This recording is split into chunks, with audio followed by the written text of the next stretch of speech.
Bagi saya laksam special 3. Okey bang, baik. InsyaAllah. Laksam Abang nak special betul 3. Okey. Untuk special ada apa? Ada laksam ni. Okey, laksam special kita boleh letak isi laksam. Okey. Ulam-ulam sayur. Kita letak telur sebiji. Kemudian kita letak daging. Boleh. Timun, Okey. bawang, salad, Okey. kemudian kacang panjang. Okey. Okey.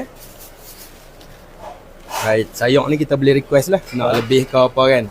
Okey, telur sebiji. Okey, dan kita akan masukkan daging. Ni untuk laksam special lah. Ada daging Okey. Macam biasa juga no. Timun, bawang, salad. Semua ni boleh request lah. Kalau tak mau kacang, tak mau toge ke apa ke, nak telur tambah lebih, semua boleh request. Nak cabai lebih. Ni untuk portion special lah. Okey, untuk laksam special nah. Ni kuah dia. Kita jenis kuah lemak. Okey. Tapi resepi Kedah. Kuah pun nampak pekat Kuah pekat elok. Nak kuah lebih pun boleh. Okey.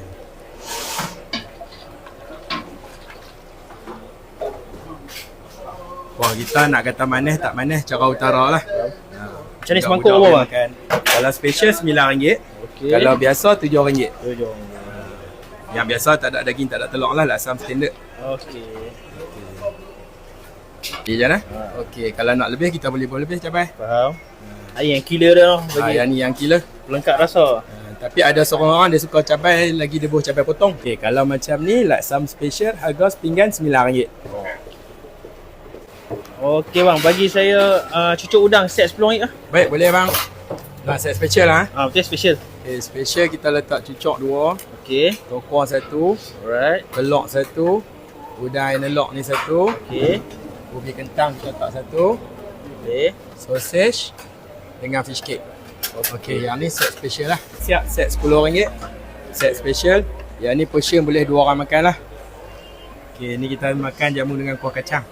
Kuah kacang tradisi 52 tahun dah. Okey. Kuah boleh request tambah nah. Okey.